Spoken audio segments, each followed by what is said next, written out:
is up, everybody? Welcome to a Monday edition of the Ysn Power Hour, proudly presented by our friends over at Toyota of Warren. DJ Yoakley with you. I hope you all had a great weekend. I know we did here at the network. Lots of stuff going on. Had a little bit of sunshine. Had a chance to check out the Curbstone Coaches Hall of Fame last night, where there were so many great inductees. And what a great organization, the Curbstone Coaches. It's such an underrated foundation organization around here in their Hall of Fame. Congratulations to all of them. I was there on behalf of Valley Christian, who invited me to be part of it. Bob Sebo, who is a great friend of the program, had a chance to sit down with him just a couple months ago and talk to Bob about all that he's done in the sports world and the business world and things of all around this area. So such a great opportunity last night. I know I saw a lot of great people out there, and I encourage you to get involved with the Curbstone Coaches if you can. It's a great organization. Think $25 a year to get involved with that, to be a member. So check that out. Today, we have an unbelievable, and I mean unbelievable show for you. Two great up and coming, and I mean they have arrived, but they are still up and coming young ladies who are, to me, some of the best at what they do. The absolute best at what they do. First, we're going to have Austintown Fitch's very own McKenna Hogan, who I've known for a long time, known her mom even longer. I'm not going to tell you how long, but from the standpoint of, you talk about ideal catchers, backstops, leaders of programs that take absolutely zero credit. And McKenna Hogan is the picture of that in the dictionary. That's exactly who she is. She is a leader up and down, and she's been doing this for 10 years now, playing softball.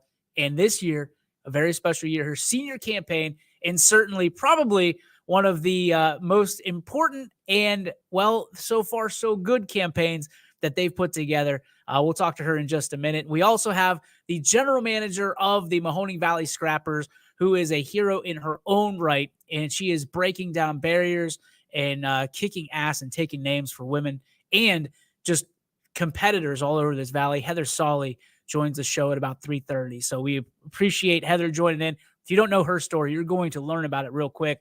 Struthers girl, made it, went out to Toledo, came back, and it is kicking tail and doing it for all the right reasons in the baseball program. And to me, I know I'm a little biased because it's the Scrappers, but I've been a fan since 1999, and they are still one of the best run organizations.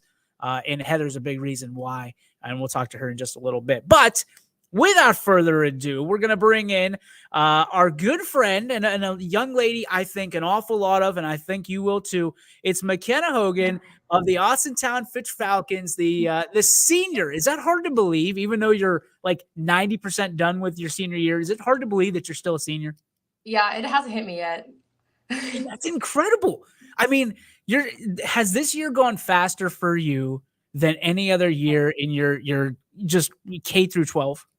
Yeah, it's gone so fast. I was so excited for the season for so long, and I feel like it just got here, and I feel like it's gone with the blink of an eye. Because softball, from your perspective, I mean, you have to wait so long. I mean, you're on your way to, I mean, you have so much to do right now. Graduation party. Oh, by the way, you've got an undefeated softball team that you're state ranked. You're number one in the power rankings on YSN. And you guys are, I shouldn't say you guys, you ladies are doing it the right way. And you're going out there and you're playing for each other. And I love that about what you do and what your team stands for, and you're having fun doing it. What does it mean to you, McKenna, to be such an instrumental part of the foundation of this program and this team in particular? It means a lot to me. This team is really special. I've had a lot of like stuff instilled with me through Lydia Spalding, and she really started building this team up from the ground up, and then followed by Maddie Taylor. So I'm really just trying to make them proud and follow in their footsteps. And this team, we're great. We're going to go far this year, and I'm just really proud of all of us. So when you say go far, I mean, there's other teams going far in the benchmark that they create, and there's Austintown Fitch and the foundation for what your expectations are. When you say go far, what are the expectations for this team? And we know that it's a state championship, but like, do you expect to be there? Is that something that it's championship or bust, or is it something where let's just take a game by game and get to where we want to go? I definitely want to take it game by game and get further than we did last year. But I expect us to go to state this year. Not to be cocky, but I just feel like we could do it mentally, physically. We're really strong as a team, so I definitely expect us to be there. What are some of the bigger challenges this year that you faced, maybe on the field and off the field? I mean, you've played some unbelievable competition. We chased you down to Myrtle Beach, played some great teams down there, and obviously there was a game not too long ago, last week, that pushed you to your limits. I mean, what are some of the challenges that you faced, always having to take a team's best punch in Austintown Fitch? I feel like a big challenge for us is we're a young team. We have a lot of young freshmen, sophomores, that really are the big part of our team. So it definitely shows. I feel like a few times, just not being in those big high stress situations, it really shows their age sometimes. Just them being younger and not being in that environment yet. Because I feel like just us seniors and juniors, we have more experience being in high stress situations. But when they are young and freshmen and sophomores, they don't have those experiences, so they haven't built it off those yet. So it's just our young age really is a bit of a challenge for us. Now, I'm not going to lie to you. I was doing the Austintown Fitch Canfield game the other day for the boys' side, and I kept my eye on the scoreboard the entire time and saw late in the game you were down 2-0. Mhm. And what was going through your mind? I mean, you talk about having a young team, but being some of the senior laden, players that you have, one of them being you.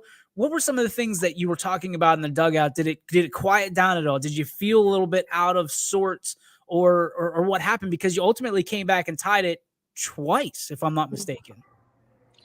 I definitely was a little nervous for a few minutes there, but I really tried to bring the team together. I said I'm not losing the Canfield. That's the one thing I've always said. I am not going to lose the Canfield. I just refuse. So I was not going to let us lose.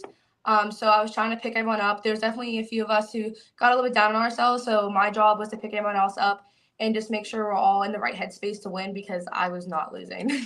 When you're in those moments, I mean, it has to be so almost invigorating when you come back, you're down 2 and you haven't scored the entire game, and all of a sudden, boom, you got 2 on the board, and then they come back and they knock another one in, and then you're sitting there like, okay, can we do this again?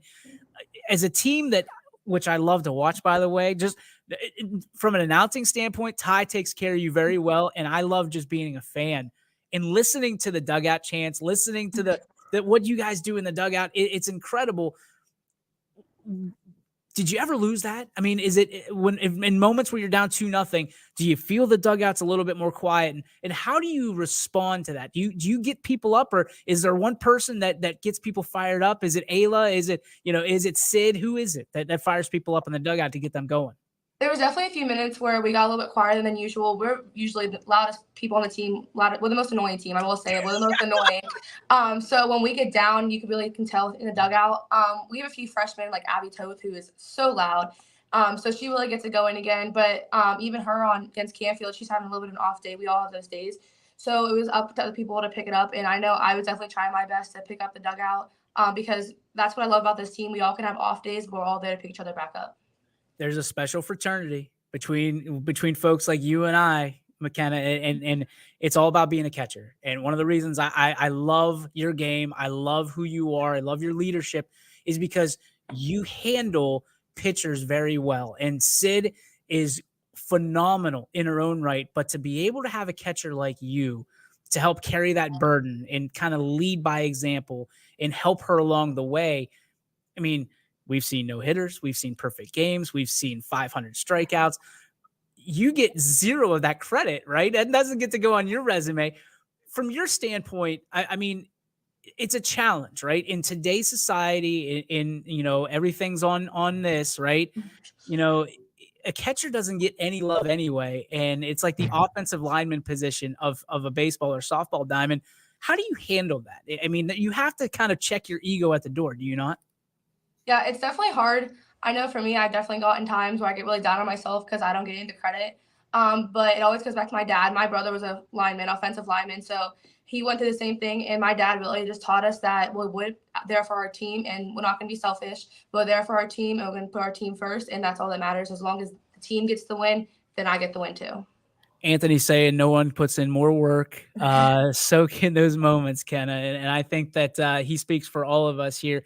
Okay, so we talked about your checking your ego at the door. It can get frustrating naturally because Yeah. in a recruitment heavy situation as softball has become, and so is baseball and every sport, a lot of times people show up to see a shortstop, or they show up to see a center fielder, or especially a pitcher, and catchers can get kind of lost in the shuffle. How have you navigated a recruitment journey and a situation if you want to play at the next level and when you want to play at the next level for maybe someone who doesn't know how to get to where you want to go or where you are? How did you handle it along the way?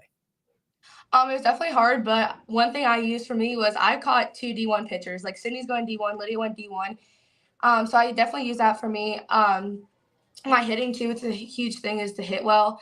Since I don't get a lot of credit behind the plate, I had to hit well just to get more credit there. But just taking videos and posting videos at the throwdowns and blocking, that's really all you can do for the recruitment side of it. It really doesn't mean much, which you're just catching the balls, but when you're throwing them out and just getting all those blocks and nice stops, like all those high ones, that's really what they want to look at. All right, daughter of a teacher. So I have to ask you, how important are grades? I mean, when you're talking to, freshmen right now and young ladies who you are a leader, you are someone that they look up to, you're a role model, seventh graders, eighth graders who want to, I mean, they're out there supporting you, they're out there cheering for you. How does that conversation go? What do you tell them to focus on? Is it their grades? Is it their pop times? And is it hitting? How do you tell them and what their focus should be moving forward if they want to be and follow in your footsteps? Definitely grades. Because with softball, there's not many full ride scholarships given out. And with I have like a 3.85, and that's with honors classes. So grades I feel like are the most important. Because I got one of the highest scholarships there is, other than softball, just because of my grades. So grades are first and foremost, the most important thing there is grades. The pop time and the throw downs, they mean a lot to coaches, but nothing needs more than grades because they see you put in a lot of hard work and multitask a lot with softball and in the classroom. Let's talk this team again. I mean, this is a team with a spectacular DNA to it. I mean, theirs is a championship DNA caliber team where they're, like we talked about, there are high expectations. However, those expectations have to be tempered because this is a family. I mean, this is a family of a lot of years. A lot of great names have come through that roster, in and out through there. What would it mean? And I don't want to get the cart before the horse here, but what would it mean to be among the first to get that state championship? And for not only this roster, but the rosters before, what would it mean to you, Kenna? It would mean everything. That has been the goal for every team coming through here. So to finally be state champions and get that for everyone, it would just be making everyone proud. Obviously, everyone's goal. So to be able to accomplish that, it would just make everyone else proud. All right. So word on the street is I was told about these nicknames, and Sunshine is a name that's popped up. Can you give me the background on how you got the nickname Sunshine? Well, my neighbor across the street, Shane Haney, which is Maddie Haney's dad, I used to take her to school. So every morning he would scream, "Good morning, sunshine." And so now he's just my sunshine. I'm his sunshine. And that's just our name. I'm Sunshine. Now, why? I heard it was because you had a grumpy attitude or a grumpy face. Is that accurate? Yeah, I'm not a morning person at all. So I'd walk out there a bad mood every day. He's like, "Good morning, sunshine." Try to wake me up. I'm like, "Good morning." Like I would not be happy at all. So it's just a fun joke between all of us because I'm not happy in the morning. All right. So I guess that knocks out the first question. Are you a morning person or an evening person?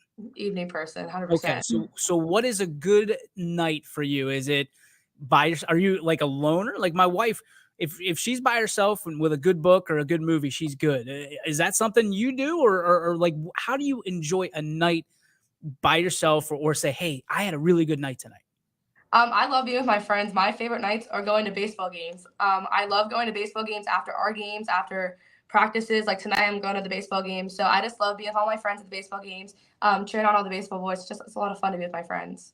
I love it. All right. Let's shout out your friends. Who's been there for you since the jump, and some of the ladies or even guys that are there and big supporter of you now? Number one is Julie Stackowitz from South Range. That is my best friend. She's been with me since I was 8. I started with her travel ball, and I'm still with her now. Maddie Taylor, who graduated last year, Lydia Spalding, Sydney Watts, Maddie Butis, all of them. They're all my really great friends, and they've just been there with me every step of the way. How important has softball and sports in general been to you and your development of a young lady into being, a grown woman? Sports is everything. I've learned leadership. I've learned how to fail. Failure is a big part of life, and I've learned how to fail through softball and just through sports. And it's really just made me who I am. Definitely how to put what priorities are. That's what softball taught me. How to be on time. Just it's taught me all the major life lessons, and I've learned them all through softball. What are some of the lessons that you wish that somebody would have taught you, or expectations for, high school and high school sports, that somebody would have given you like a cheat sheet and said, "Hey, this is what you're going to have to go through, that you can pass on to the next generation of athletes." Definitely put in work when no one's watching. High school, it's all about putting in work because we always say here that like high school's a marathon and travel is a sprint. It's a marathon in high school. You don't get a week off in between games because in travel ball you have a few games on the weekend, then you have a whole week off. In high school, it's every single day you have games and practice. It's a whole marathon. So being able to do work on top of being sore and tired, because we all are sore and tired after our games. So being able to focus and do our schoolwork and turn it all in on time is really important. Kind of one of the things that people talk about nowadays is a buzzword. It's work life balance, and it's how you kind of juggle, being at work, being at school, and the rest of your life. How have you learned to do that? Because I think it's more important now than ever in high school to learn how to develop time management and work life balance. How have you been able to develop that, and who's helped you along the way? I've definitely struggled in the beginning. Like my freshman year, I would put everything off to the end, and I still have a tendency to do that, procrastinate everything. But my parents yelling at me to do stuff and just get all my work done, they've really helped me learn to balance everything, and I know it's gonna be really important next year going and play at collegiate level. All right. So from my perspective, I want to know, because I wish I could go back and tell 5-year-old DJ some things about life. What would you tell 5-year-old Kenna at this point in your life to watch out for, look out for, prepare for, things of that nature? I was just doing this today for my senior scrapbook. It's to not trust everyone. Um, I've definitely tried in the past to trust everyone and everything they say, but obviously that does not always work out. So just to get your few close friends and definitely just rely on them. All right, let's give a shout out to a teacher who's made a huge impact in your life. Obviously, in the hallways is just as important as on the turf. What's some advice that a specific teacher or teachers has given you that's really given you a leg up?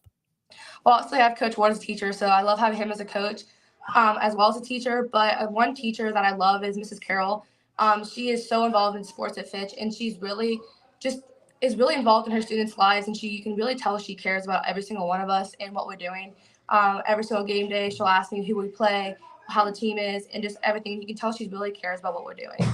All right, from a standpoint, let's take it home, right? We're talking about mom and dad, some of the best people I know. Your mom was a teacher when I was in school here in East Palestine. Your dad is one of the kindest, most gentle bears I've ever met in my life. One of the biggest human beings I would be terrified for, or against, I guess, had I not known the heart that he has. What is the biggest attribute that you take from each of your parents that you love knowing that it came from them? For my dad is my competitiveness.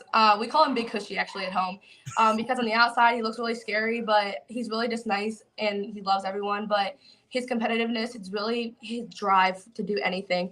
It's really what I've taken away from him. He's taught me my work ethic and my drive. And then for my mom, it's really taught me how to have a heart and to love people and care for people. Me and her are really emotional people, and I just love having gained my heart from her.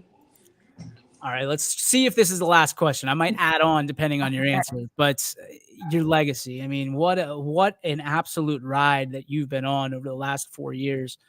What do you want your legacy to be, and people to remember about you the most when you leave here in, I can't believe I'm going to say this, a couple weeks, as you walk across that stage, and I'm sure you're going to be a proud Falcon, but what do you want people to remember about you the most?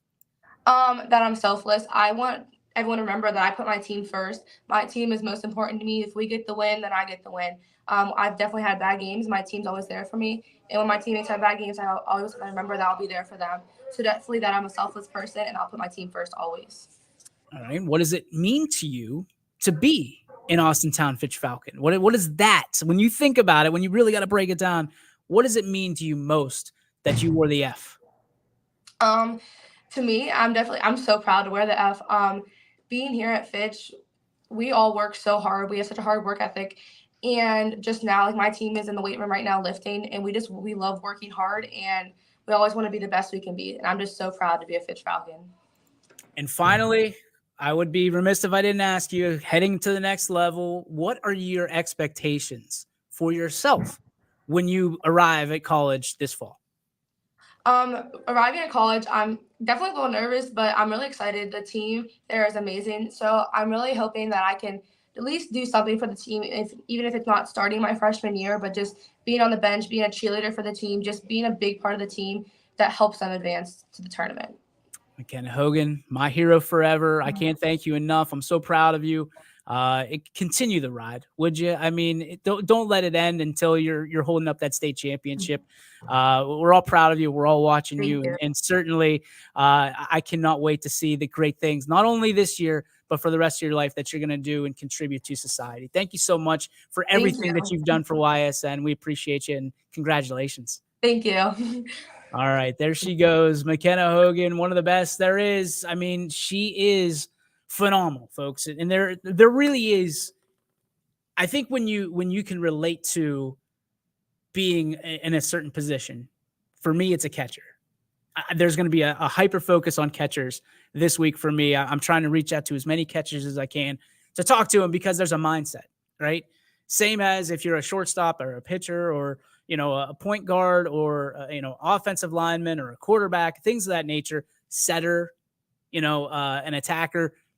Didn't want to leave out volleyball because I know Anthony would be all over me for that one. But the point I'm trying to make is there is a certain element that you have when you're a certain position, and you're kind of brought up in that element. And when you have a pitcher like Sydney Watts, and Sid gets a ton of pub, well deserved, not even close, like well deserved, and probably doesn't get near as much as she probably should get, because people are sitting there like, okay, how much is too much, right? There's decisions that have to be made on that cutting room floor where you go, Fitch is that good. Canfield is that good. South Range is that good. Hoban's that good. You can go down the power 20 and say, how much is too much when you're talking about one specific person, because they're all in the headlines. They're all in the headlines. But in the shadows always. In football, it's the offensive line. And that's why I love interviewing offensive linemen, and there's an appreciation that I have for offensive linemen, because it's always the quarterback or the skill positions that get the credit in those wins and losses. For baseball and softball, it's the catcher. Always. Always, always, always. Because I've caught a fair share of no-hitters. I've never caught a perfect game. I've caught a handful of no-hitters. And as someone who called their own pitches in high school, right? The pitcher has a lot to do with it, don't get me wrong. But it's almost like a perfect quarterback rating and a quarterback getting all the credit without giving any credit to his receivers who made those diving catches, on the sideline, the toe drag swag. If a catcher specifically is calling a game, I give a ton of credit to and that's why nowadays it's tough, because a lot of coaches want to take control of what pitches are going to be called. And I respect that, right? You're the coach, you make the call. But I knew that the hitters better than the coaches, because I was right there, right? I knew that the game plan, the strategy was going into the game. And I respect, especially in today's day and age, when a coach gives that clipboard basically to the catcher and says, you're calling the game, and something big happens, I'm always a firm believer that the catcher should be mentioned as well. Catcher should be mentioned as well, because that's a team effort, right? There's a bond between a pitcher and a catcher from that scenario that cannot be broken with a no-hitter. I will tell you with 100% certainty that the no-hitters that were, and there was 3 pitchers that threw no-hitters that I caught, in every one of them, the first time we talk about family and we go right back to it. And there is a bond that you have when you have that championship that special moment in time. And especially if you don't have championships, that bond is one of the first things that come on and that comes into play. So I'm grateful for that. And I have a great respect for that. And I always promised myself and people around me that, hey, if I've got a platform, the players in the shadows are going to be brought to the light because there's an equal effort, if not more so. And it is very, very challenging to check your ego at the door when everybody's celebrating one player and you are one of the main reasons, right? A mainstay, shared responsibility of getting that job done. And it takes a special individual like McKenna Hogan, like some of these catchers that we're going to see and talk to over the next few days.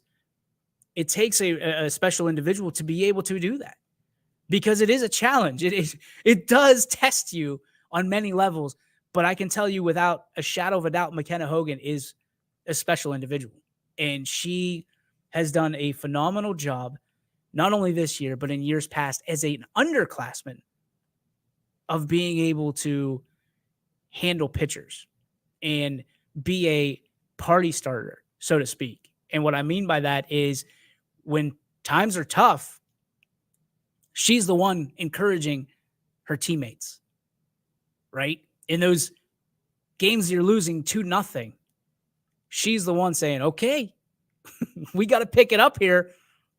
We're not going down like this. And that's why I think she is just as phenomenal as she is on the softball diamond. She is equally as phenomenal off of it. And that's why I think she's going to do great things on both her life and this level, high school, as she continues her march towards a state championship and as she gets into college. I was so excited when she signed. So excited because I knew whoever got her was going to have a special, special talent in their locker room and on the field.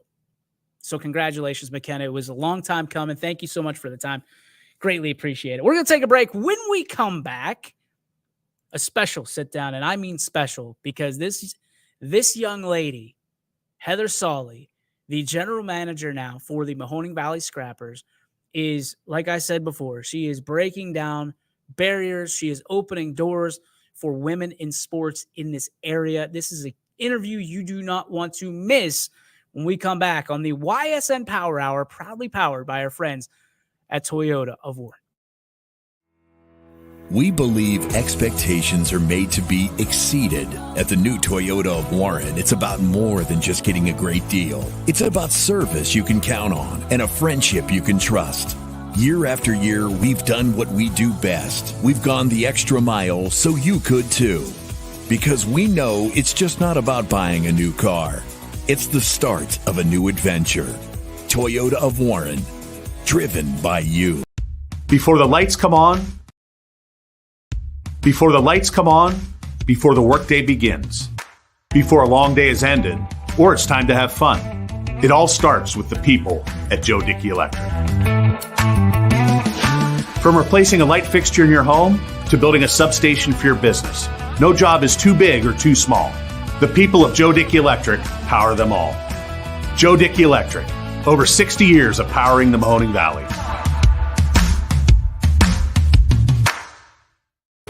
Why choose local? Because you live here, work here, learn here, relax here, and celebrate here.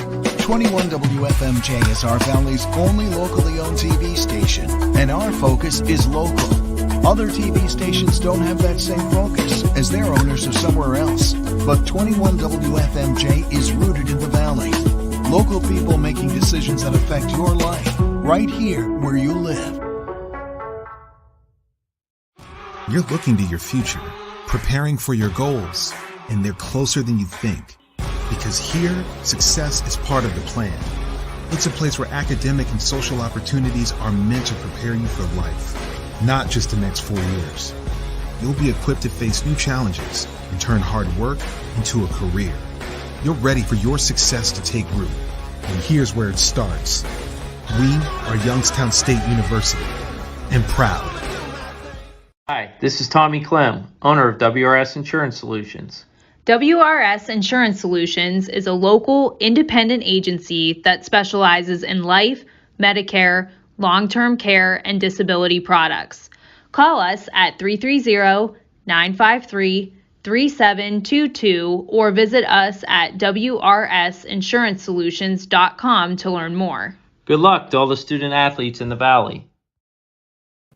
And welcome back, everybody, to the Ysn Power Hour, brought to you by our friends at Toyota of Warren. DJ Yoakley with you.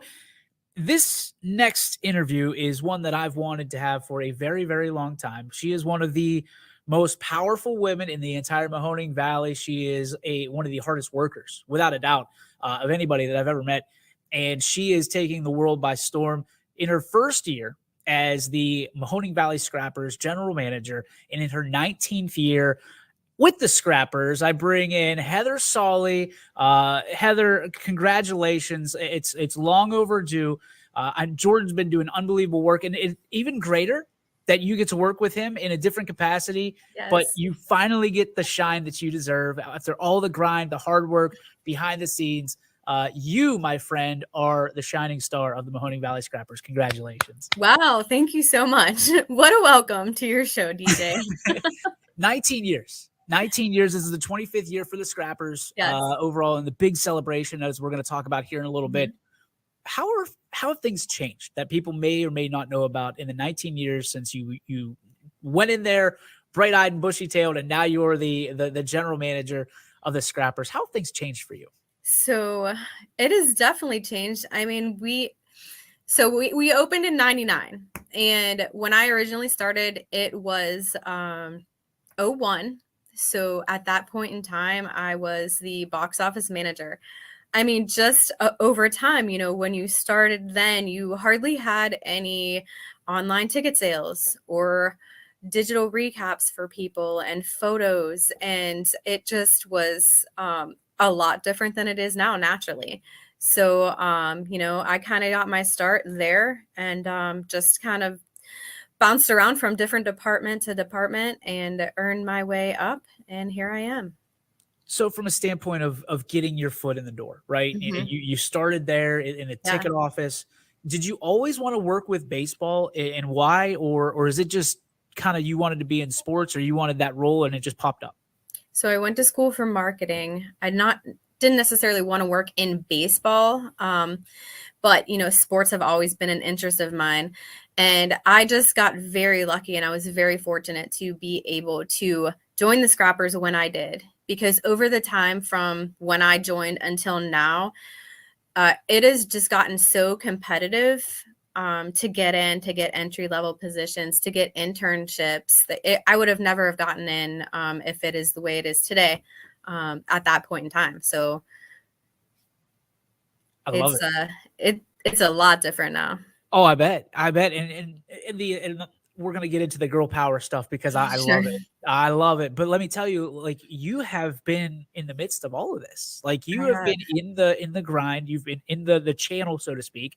Mm-hmm. While the needle has moved from a boys club to the best person available, and we've seen women really take over in these roles, and the Scrappers are doing it legitimately, and they're doing it the right way, and they're putting the best people in those roles, and you are among those best people. Do you see it as being a leader of kind of that revolution and the evolution, I guess, of women in sports and women in baseball? Or is it just, hey, you're a competitor and you're willing to compete with anybody that wants that job or wants to make things better in the Mahoning Valley?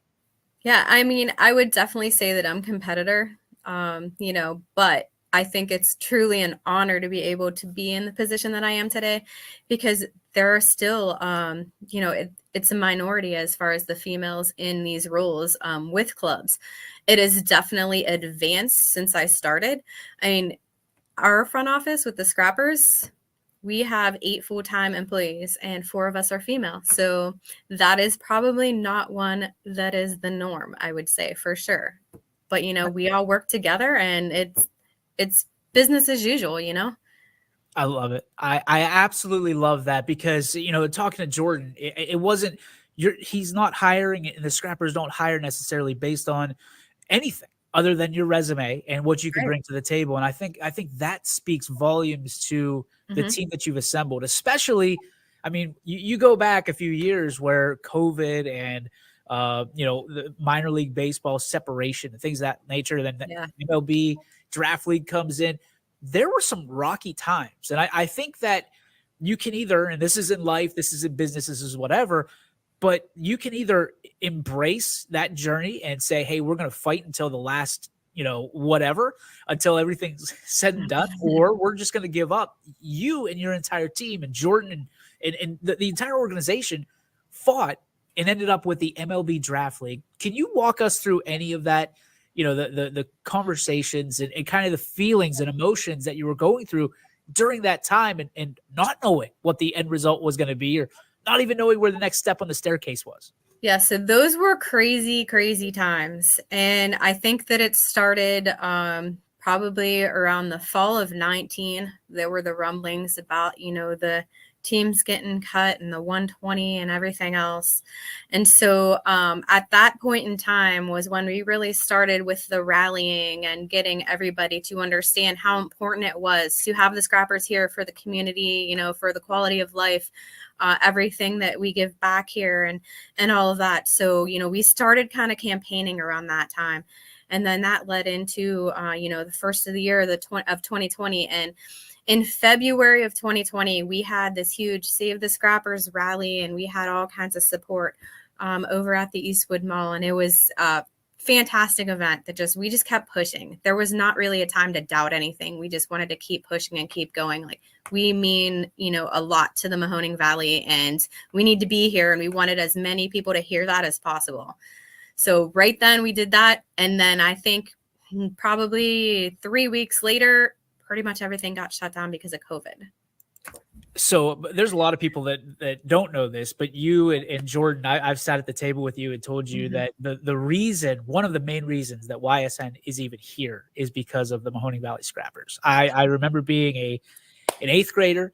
My parents, all I wanted was Scrappers gear for Christmas. And Santa and my parents delivered of the highest level. I had the blue cap with the silver gray bill. Yes, yes. And the old school Scrappers logo with Scrappy pitching off the bump and all that stuff. Still have that. It's cut off, but I still have that to today. And it's coming back. It's coming back this year. I told you, a little throwback. Okay, so what can people expect with the 25th year and some of the retro stuff that maybe people loved with the when the Scrappers came out? Then obviously the evolution with the logo and the way this come along. What can people expect this year and some of the special things that you guys have coming out in the 25th year? Yeah, so we have the 25th anniversary special logo design and everything. We'll have a commemorative booklet program giveaway that will highlight some of the best over the 25 years. But then as far as the merchandise goes, we are going to have some special throwback merchandise available. So we'll have the caps with the old school Scrappy Head logo on it. And then we will have some t-shirt designs that'll have the full body Scrappy pitching, which was really used, I think, just in 1999. So that'll be a nice special one. And everyone seems to remember, back in 1999, and we had CC, Sabathia there and Martinez and everything. And then they remember that logo. Those are the three things that really stick out. So we're going to have that available for fans. And since 1999, it went from being just a baseball team to you and Jordan and the entire organization turning into almost a full event staff throughout the year. What were some of the challenges from going to be just known for baseball to having basically an event center that has a baseball field on it? Yeah, well, we did start out Scrappers games, and it was just Scrappers games. And over the years, YSU baseball has this is their home field, so they play here. A lot of games, practicing and everything. We also have probably about 20 to 25 high school games that we host throughout the year.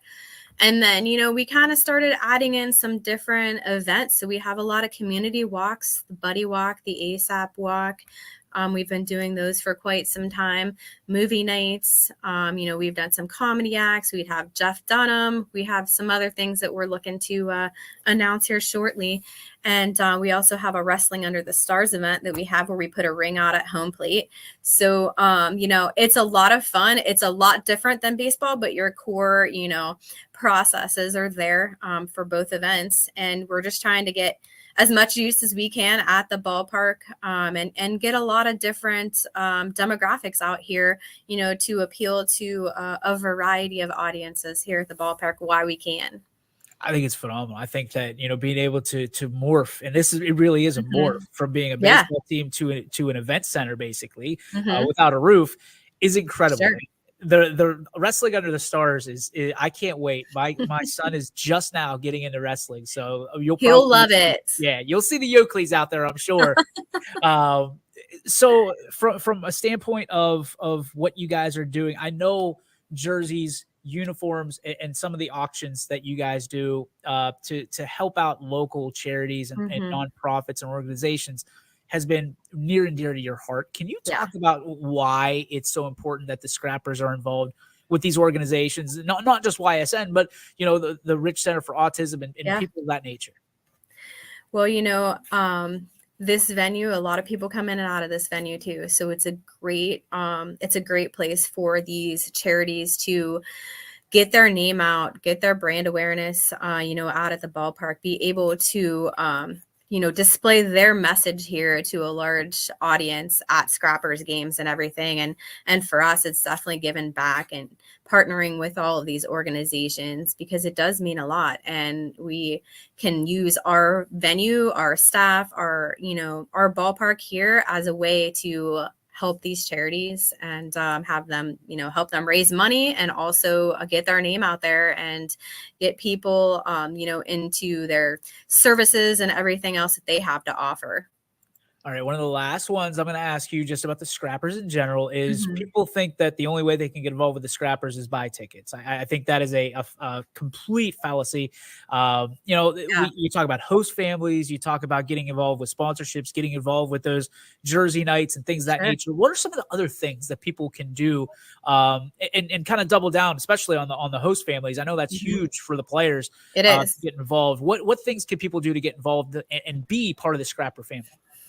So they can definitely host a player, like you said. That is something that, is of extreme value to our organization, to the players, to their families, being able to open their homes for a few months over the summer.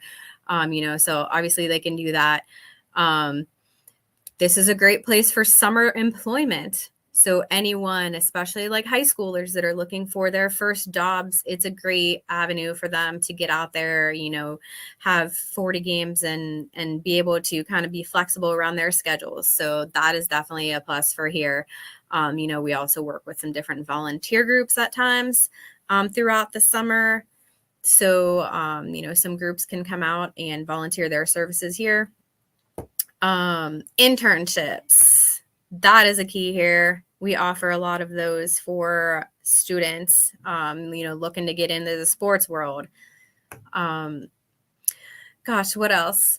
So we can do fundraisers for groups. So if it's not necessarily a huge scale charity event that we have at the ballpark, we have a smaller scale fundraisers for maybe different teams looking to raise money for uniforms or whatever the case is. We can offer that and work with groups. So there's a lot of avenues. Incredible. It's stuff that I never even knew about. I didn't know about the fundraiser side. Yeah. That's great. Okay. So let's take it a little bit off the field and we're going to talk about the partnership with YSN. Yes. I want to know, and I want to get to know Heather Solly a lot better. So where originally did you come from? And, how did you get to where you are today? And what was the path like? I'm sure it was all rainbows and butterflies for you. Right. Well, I am originally from Struthers. So born and raised here. I went to the University of Toledo and, I actually had an internship in marketing research and I stayed there after graduation for a couple of years and worked there. I got hired full time. And then I kind of knew this really wasn't my thing. And I couldn't really sit in a cubicle all day long and, not really get to interact with people and enjoy all the fun stuff like baseball allows. So I moved back. To Struthers. I kind of like bounced around a little bit, and then I got lucky and got the scrappers position. But I'm still there, still in Struthers. I am married. I have 2 wonderful daughters, and we're crazy with sports besides scrappers baseball. I love it. I love it. And we see all the stuff. I mean, your office, I guess my office is starting to look a lot more like yours, guy. All my bobbleheads. Oh my goodness. All right. So what is your most prized possession that you got from the Scrappers or being a part of the Scrappers family to this point? My most prized possession, probably not one of the bobbleheads, but I do have a little plaque that's the New York Penn League Women's Executive of the Year from back in the day with the Penn League. I would say it's that. And it should be. And it should be for all the hard work. And people don't realize how much work goes into a baseball game every day. So take us through a day in the life of Heather Solly during game day. Oh, gosh. Well, game days are crazy in itself. A lot of those are just making sure we're all situated for the games. The scripts are ready. The promotions are ready. We have whatever we need from sponsors. We have our staff all assigned and everything. We're looking at the weather a lot. So that is one of the hardest things because it's so unpredictable, of course. And, you kind of have to roll with the punches with that. And it's just kind of, I'm out in the ballpark a lot. I feel like I'm just bouncing all around, trying to help out wherever is needed and, being kind of the face at the front whenever we're opening and stuff. So, but it's crazy and you got to be able to just roll with the punches and make adjustments when needed because it is never what you planned. Ever. And you always got the walkie-talkie. That's the most important part of your job is the walkie-talkie. Yes. Those batteries fresh. All right. So when you were a little girl, right? When I was a little boy, I wanted to be, a policeman, fireman, baseball player, all that stuff. When you were a little girl, what did you want to be? And did you ever have a chance to live out that dream? So I think I wanted to be an architect for a while. Definitely didn't live out that dream. So I don't know what happened with that. And then when I went to school, I was going for journalism for like a quarter or so. And then I'm like, no, I don't think I'm not really that good of a writer or anything. So then I switched to the marketing and business, which I think is, my cup of tea. So. You've done well. I could say you've done well. Now, the architect, you've helped build the Scrappers. So I guess in a way. You're still an architect. The journalism thing I can help you with anytime you want. So just let me know. But you have done a phenomenal job from a standpoint of the marketing and obviously all the other hats that you have to wear, both promotional and otherwise for the Scrappers. So one of the things that we wanted to make sure we waited for was to roll out the big news of the YSN and Mahoning Valley Scrappers partnered once again, which started 2 or 3 years ago, I believe. Yes. And it's been a phenomenal partnership. But the one thing that's been missing is the piece that you, my lady, have put into place, and that is the video aspect. This year, breaking news, the Mahoning Valley Scrappers and YSN, it will be true, your home, because you'll be able to see the Scrappers this year on YSN and hear the calls. Let's start with this. How important was it for you to make sure that people can see the Scrappers this year, and match up that audio with YSN? It's definitely important. I mean, obviously, our partnership has been amazing over the past few years, and being able to add that into the mix is going to take us to the next level. And we're definitely looking forward to that.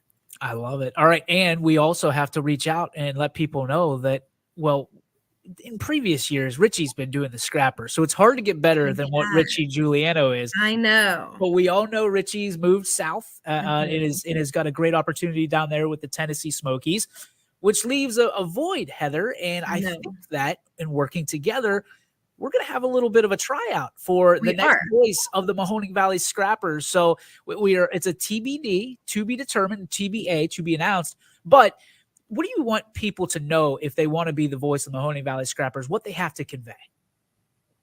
Well, I mean, it's a big deal, and to be able to get on there, be able to create excitement, also, adding in whatever sponsor elements there are, and then be able to ad lib and talk about the players and kind of get to know the behind the scenes information that's interesting for everyone listening and watching along. Just being able to add all of that into the mix, create some excitement and have some fun with it. To be able to be part of that Scrapper family, YSN Nation, it's going to be available to you. We'll be releasing that information shortly, probably the end of the week, I'm guessing. Yes. Hopefully. And then we will have a tryout at Eastwood Field, and Heather and I and a few others will be involved in choosing the next voice of the Mahoning Valley Scrappers. But I want to tell you how much I treasured today, how much I treasure you because of what you've done and all that you're going to do. You are one of the cornerstones of this community. Struthers is lucky to have you. Mahoning Valley Scrappers are lucky to have you, and we are certainly blessed to be able to have you part of our family as well. Heather, Solly, thank you so much for your time. And thank you. Best of luck this year. Thank you so much. I appreciate it, truly. So there you have it. Heather, Solly, another great interview. Another great, just 20 minutes or so spending time.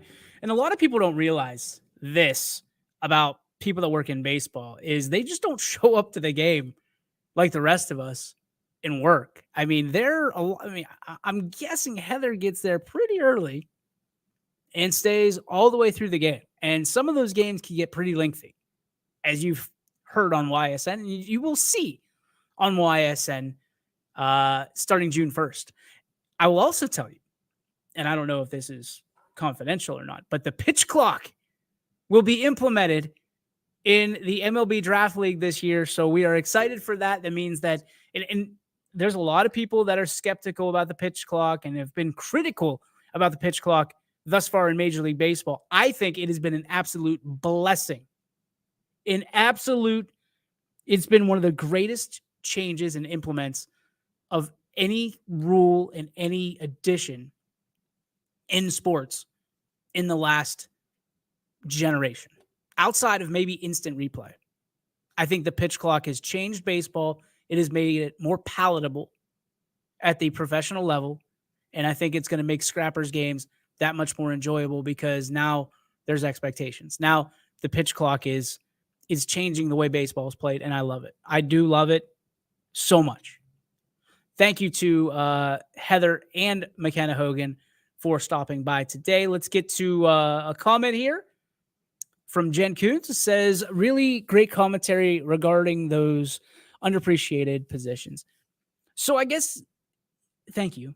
First off, I guess my biggest thing is people don't realize when they sign up, especially in today's day and age, that not every kid, not every athlete is going to be a quarterback. Not every athlete is going to be the point guard or the shooting guard or the star scorer, the attacker. It takes, I mean, you hear coaches talk about all the time. Last night at the Curbstone, it takes a staff to make a coach look good. It makes a team to make a player look good. And I think that there's not enough of that going on now. And when I can have a whole power hour about this, but everybody wants to be the star player and nobody wants to do those gritty positions like being a goalie, or being, everybody wants to be in hockey. Everybody wants to be the center or a winger that scores. Nobody wants to be a defenseman. Nobody wants to be the defenseman in soccer. Nobody wants to be the catcher in baseball and softball. Nobody wants to be the two guard, or I'm sorry, I call it power forward. Nobody wants to be the power forward, right? Everybody wants to be the LeBron James, the small forward. Everybody wants to be the center.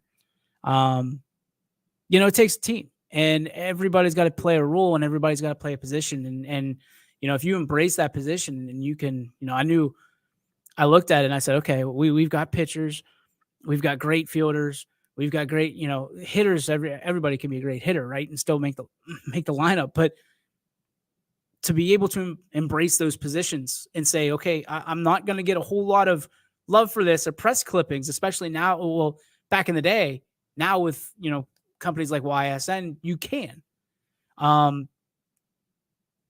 You got to be a special person, and I think that there's a special type of human being that it takes to be able to, again, put that ego in their backpack and say, hey, I'm along for the ride, but I'm going to be part of the narrative, just not maybe the headline. And I think that's something parents should teach their kids that are playing sports is it's not always going to be about you, and that's okay, right? You're not always going to be the headline star, and that's okay, because McKenna said it best: if the team's winning, then she's winning. And that was my biggest takeaway, and that was kind of an underlying piece of what she did, because she said so much during that interview that was so profound. And I think there's a lot of people that can watch that interview and learn a thing or two. So make sure that you do exactly that. You go on ysnlive.com. McKenna's already got a page up right now, a profile up. We're just going to add to that. And then we'll have Heather's on as well. This makes way for our Joe Dickey Electric What's Your Spark, presented by our friends over at Joe Dickey Electric. Anything commercial, residential, industrial, anything electrical or makes you go zap, you need to head over to dickeyelectric.com and tell them YSN sent you.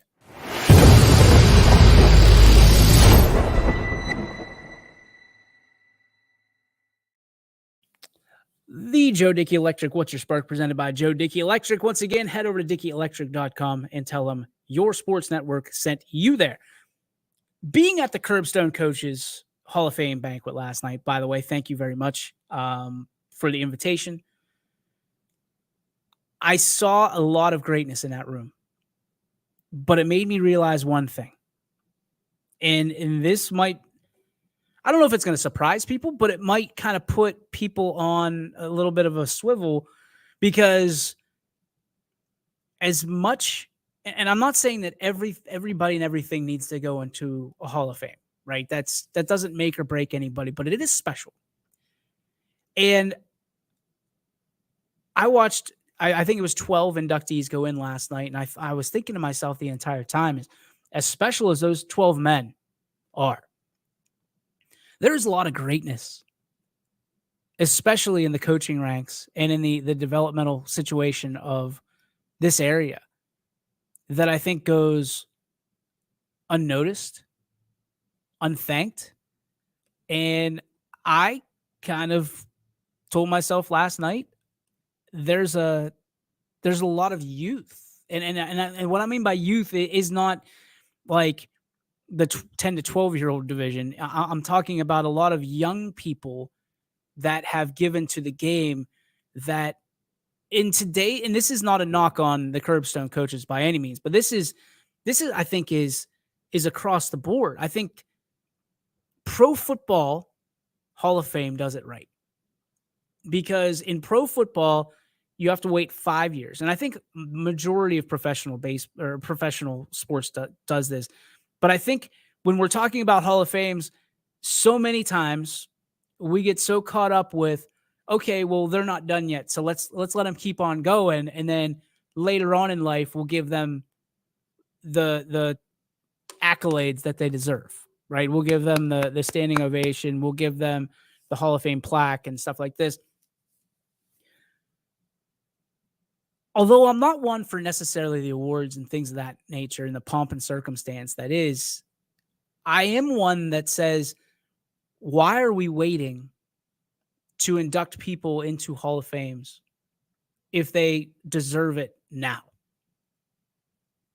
I guess that's crazy to me, because it's almost like you're waiting till it's too late. You see, and there's nothing wrong with giving someone a Hall of Fame when they've left this earth, right? There's nothing wrong with it. But wouldn't it be nice if you were acknowledged for what you're doing while you're still here, while you're in the moment, so to speak? You've already accomplished so much and you've moved on to do something else. To me, that's a motivator. And, just because it doesn't align with the beliefs, and Hall of Fame is so subjective anyway, right? and objective as well. But I think there needs to be a more appreciation for people that can appreciate the moment, and I think that, I'm not necessarily saying if you win a state championship, you should be in the next year, but I think that 5-10 year window is pretty good. It's pretty good. And, you shouldn't have to be in your 60s to appreciate something that you did in your 20s or necessarily in your teens. And I think that's something we need to lean on a little bit more. We need to start appreciating things as they happen a little bit more, as opposed to realizing down the line that truly was special. If we can appreciate the special moments as they happen, imagine, look around this valley, look around the 60 plus schools and organizations that we have. Someday, knock on wood, maybe we'll have a YSN Hall of Fame. And maybe we'll be able to, and that will be one of my number one rules, is we're not waiting to induct people in, 20, 50 years. It's going to happen 5 to 10 year span. And I think that's the right way to do things. But I saw it last night and I thought, you know what? There's a lot of people that should be a part of this right now and inject some of that excitement into a Hall of Fame. And that's not the first time I've ever thought about it. I think about that a lot. I think that, Hall of Fames should not be just for necessarily the elder statesmen and stateswomen of what they do. I think it should be, windows of people, and maybe you induct this many from this generation, this many from this generation, this many from this generation, and you go that route. But I do not want to take away from what last night was, or even point to the Curbstone coaches and say, you're doing it wrong because they're doing it right. It was a phenomenal event. One of the greatest ever. And I mean that in all sincerity, and not trying to emulate my buddy Andy, but it was great. It was one of the best events I've been to in a long time from that perspective. So congratulations to all that got inducted last night. Congratulations to the two ladies.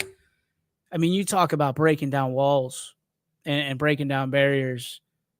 2 generations, right? You have a young lady who's doing it right now in the real world, in Heather Solly with the Scrappers, who is leading.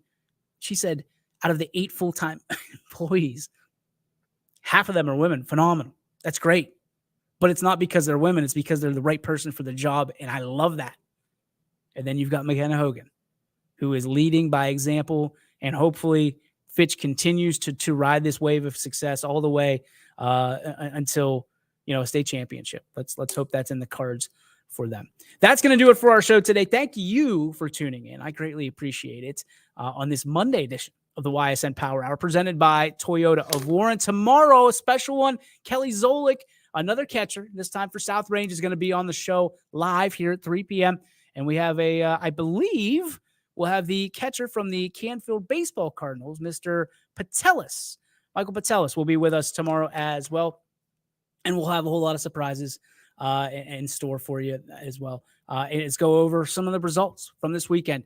That's going to do it for our show today. Thanks again to all who watched, all of our sponsors who continue to take care of us and propel us into bigger and better things. Couldn't do it without you. And we couldn't certainly do it without you watching. Thank you so much. We will see you tomorrow for a Tuesday edition of the Ysn Power Hour. God bless you. Stay safe and be safe. And most importantly, be yourself. We'll see you tomorrow. Ysn thanks you for watching this